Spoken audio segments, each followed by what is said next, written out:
Okay. Really proud of our team, proud of our coaches. I thought that defensive staff did a tremendous job in their game plan. The players bought in.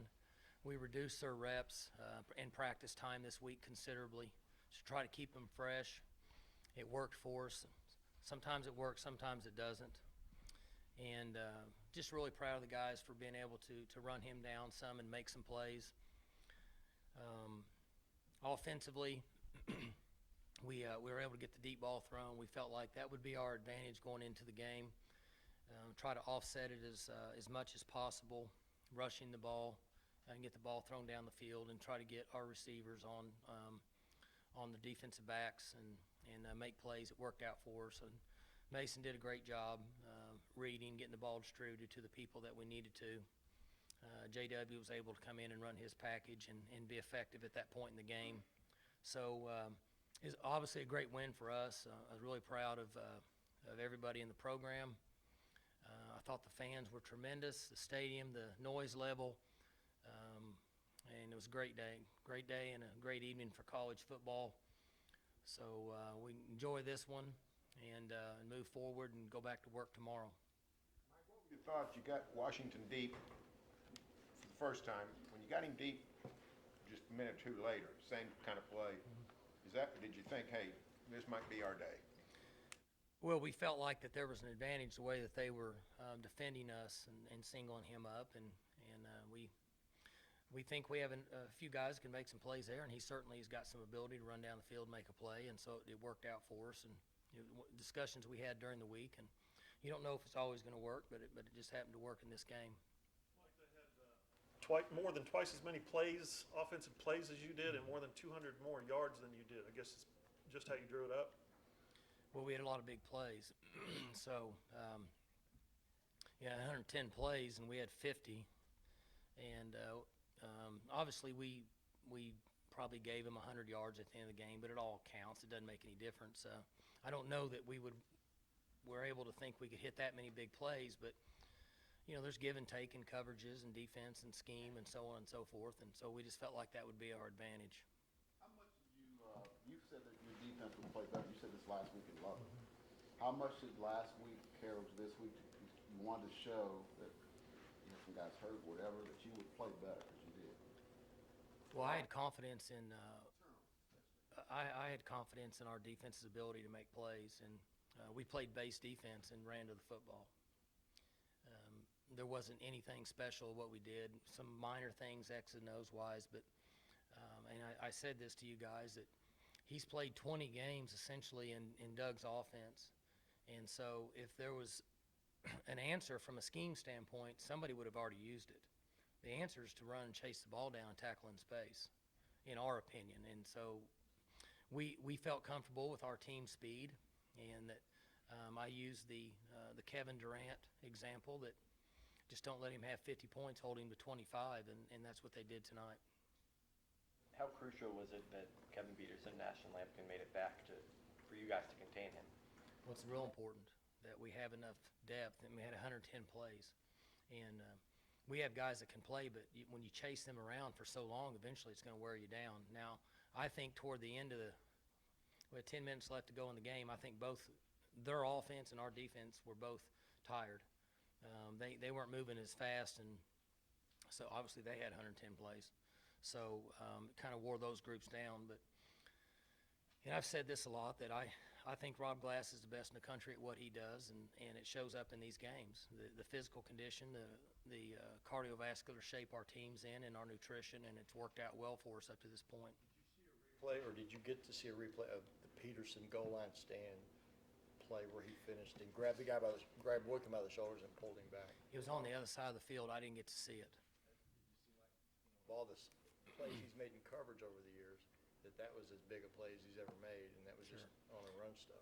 That was a big play because it allowed us down to just make them use their timeouts and then just punt the ball, and it was that rolled the game. Now, if there was an area that we didn't do a good job in, we had two possessions offensively where we had great field position, and we really needed just a field goal to extend it to more than a 3-score game, and we came up short there.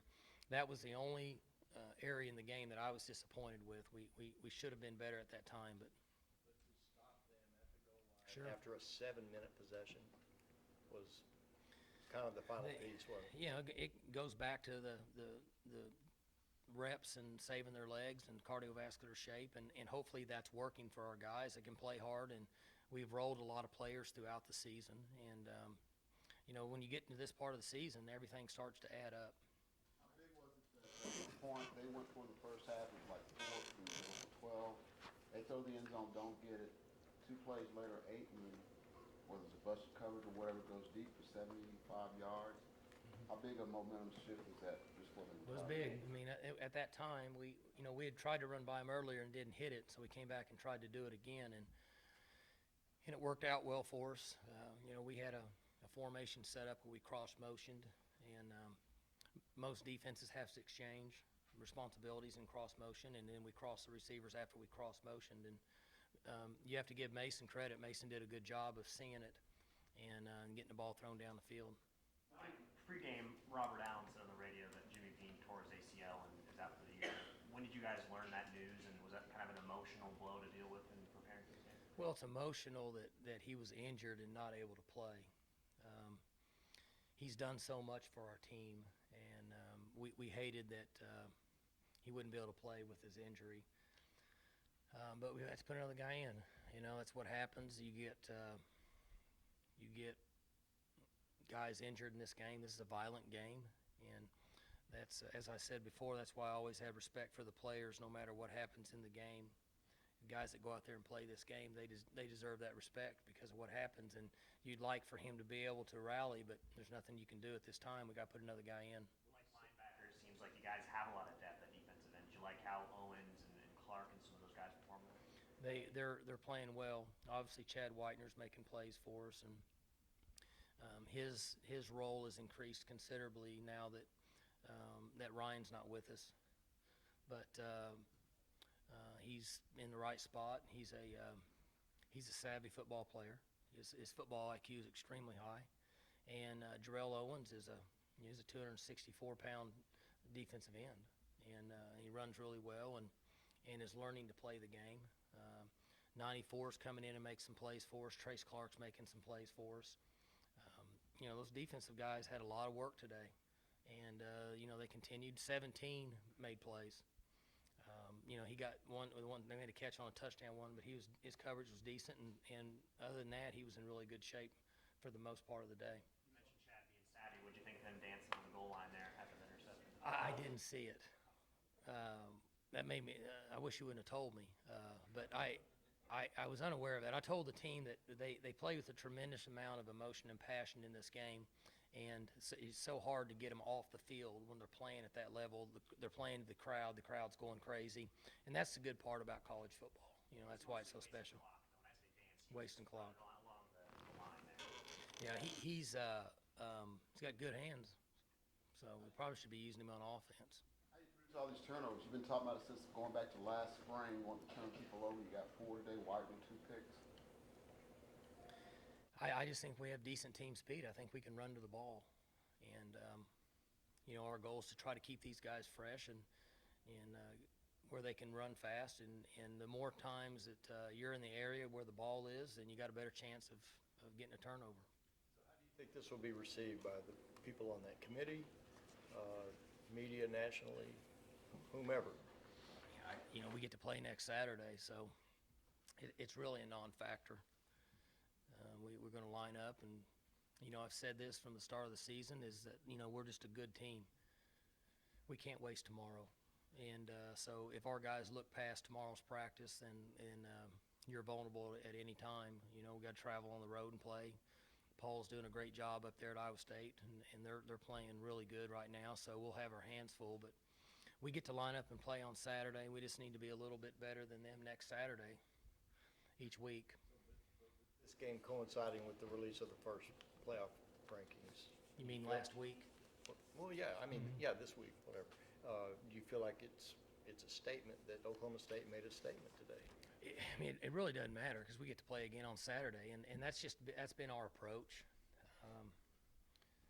I'm not sure what they look at or what they see. There's so many comparisons out there, and who plays who, and what this score was and what that score is, and I just don't know how you do it. You know, I watched till I fell asleep last night. I watched Temple and SMU, and at one time it was 45-40 in the fourth quarter, right?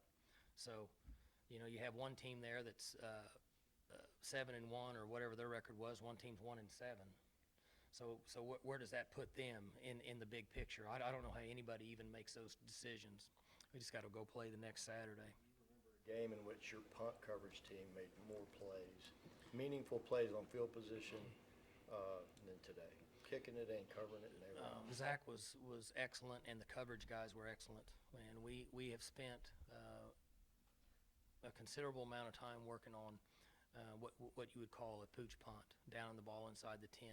And they were really good at it today, and it makes a big difference. That percentage of points that drop off when you have to go more than 75 yards, much less 90 or even 95. With an offense like this, they're going to make some plays, but they have to go a long way, so it made a big difference. You'll have to admit, though, you're now in the national title discussion, or for the playoff discussion. I mean, go 9-0 and at this point in the season, and You know, I don't even know how you get to that point. We were, I think we were, somebody said we were 14th or 15th in their opinion, right? Whoever votes, and so we have a long ways to make up ground to get up there. Now, I'm not going to disregard that we're going to play teams that are ranked high enough that we could make up some ground, but I just, you know, continue to stress for us, we have to practice well tomorrow to keep going. I mean, we're not to a point where we have enough answers yet, and so we just got to keep working day by day. Jeff Long on the playoff committee sounded like he was criticizing the Big 12 a little bit when he talked about balance, offense and defense. And, you know, Big 12 is full of teams that are offensively oriented. You guys gave up 600 yards today, but only 29 points. Do you feel maybe a slight vindication heading in that direction toward the playoff talk about, hey, our defense is balanced. Our defense does, you know, you look at it and you say to your team, our defense does produce turnovers from one of the best players in the country, stuff like that. You know, I wouldn't even know what to say to them. I mean, I just, you know, you just have to control what we can control, which is the next game, and at some point they'll have to make decisions on whatever they think, and if we keep playing well, then eventually they may throw us in there. If not, then go to the next practice. I don't know, a decision a few weeks ago that maybe you wanted to accelerate or increase Washington's role, target him more frequently, anything, or is it just circumstantial? He happened to be open on certain plays and he's making big plays. Sometimes you can control by formation, but for the most part, the defense has the choice to do whatever they want. And they can bracket or play a safety over the top on certain players, and they can play the run. So there's a small percentage of that we can control, but the majority of it is the way that the defense wants to play. This 3-week run is the closest thing to a Blackman-type run as you've had around here for a while. Well, James. since then. Yep, with Yeah, Washington, you know, he's another guy he's fun to be around because he practices hard and he hardly ever talks, and he likes being around this team, and that makes it enjoyable for us. How much does it help that you've got other playmakers at receiver? I mean, they can't double everybody. Well, and see, I don't even know if Glidden got a catch, did he? I don't even think he got a catch, did he? One catch, and then Shep's there, and so it just, sometimes it falls different than others, and it's hard to control. So you just have to take the guy that gives us the best opportunity on the matchup. you mentioned tackling against this team is very important. How would you grade your tackling today? I thought we were good, not great. We missed 4, 5, 6 tackles, but again, when you play, when you compete against guys that can jump around like they do, sometimes that's going to happen. We continue to work on it. We want to be better at it, but for the most part, we were able to get them down enough to make plays, and I thought we were good in crucial situations. For example, the 4th downs, there was a couple 3rd downs that we were able to get them down at those times and force the turnover. Boyd can hurt you some on zone reads, but he didn't really hurt you scrambling, either running or throwing out of a scramble. How important was containing him in the pocket? Yeah, Joe Bob and our defensive line coach and Glenn, they had a good plan for him. And, sometimes your general fan will say just run up the field and get him. Well, if you run up the field and get him and he takes off and runs, you'll be chasing him for about a week. And so there's a certain level that you have to stay behind. You got to be careful with twist because he's got really good vision. Sometimes you twist and he waits till it happens and he jumps through the twist. And so it's a little delicate in handling him, but for the most part, we corralled him. But I think what we don't want to lose sight of is we were able to pressure him enough to throw interceptions. And obviously that made a big difference because we took possessions away from him when they turned it over. Simmons and Bean now, and that's 65 career starts between them, and you're still undefeated. So you feel like that even further validates what you're doing with your scholarships on defense and the fact that Sure. you have people you can roll in and not crumble. I think that we made a good choice in what we're doing on defense, and I think our coaches understand the philosophy and the recruiting, the principle and the players we're looking for and the depth, and up to this point it's worked out well for us. Against an offense like this, you basically they had a bunch of yards. It seemed like they were always having to go the long length of the field and kind of keep stuff in front. They had a couple big plays, but they didn't really just gash you with a lot of big plays. You're right, and you kind of hold your breath at times because they have that capability, and he made a couple plays. One for sure that, like you see what he makes on TV that are just, you can't do anything about it. And he made one on this sideline over here coming out when we basically had him and he flipped the ball underhand. And that one player made a good catch for about a 15-yard gain. Other than that, we, for somewhat controlled those type of plays that he's made during the year, yes. More limited role today after his big breakout last week in Lubbock. What was the design there? Was it specific to TCU's defense or game plan? Some of that, but Mason was 16 of 24 for 350, and I mean that's honest. That's what happens, and we have to play to the mix up. We built a formation for him in this game. We used it. We thought it was effective, and then we didn't really need it again. And then we felt comfortable with what Mason was doing, and so we just kind of went with it. He's a big part of our game plan. I wasn't sure that he would get as many reps in this game based on the style of defense we were seeing. I was thinking more about the running, lack of a real powerful running game, and he gives you another option there. So Yeah, they were in some of his formations. They were too many people in the box to run the ball, so that kind of changes that. And again, they have the choice to do that, and so we're somewhat limited if that happens, just based on the structure of the defense. Mason's played, you think, is this his best game of his career? He played pretty good against Kansas State, but I would say on the big picture, on the big scene, that he played pretty well because the deep balls he threw were good. He threw another one, then 3 dropped it. He would have had another one, and that happens. But he was on the money on his deep throws.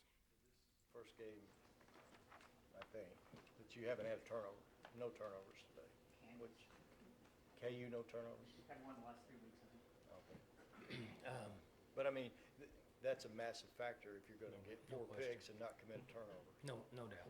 It's a big deal, especially when you're playing a team like this. Give them extra possessions, and so those are the things that we have to do to win within ourselves, who we are right now as a football team.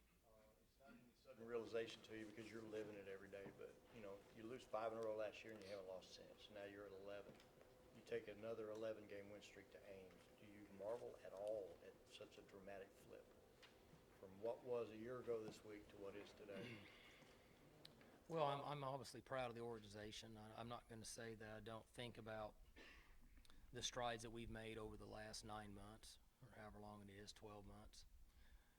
But our players have done a good job of just worrying about the next game and the next practice, and I know I say that a lot and it sounds like coaches talk, but we've instilled that in them to worry about tomorrow and then worry about Tuesday, and it's worked for us. So And I'm happy for the Oklahoma State people. Like I said, they were tremendous, and I'm happy that they're able to enjoy this and just keep moving forward. Good. All right.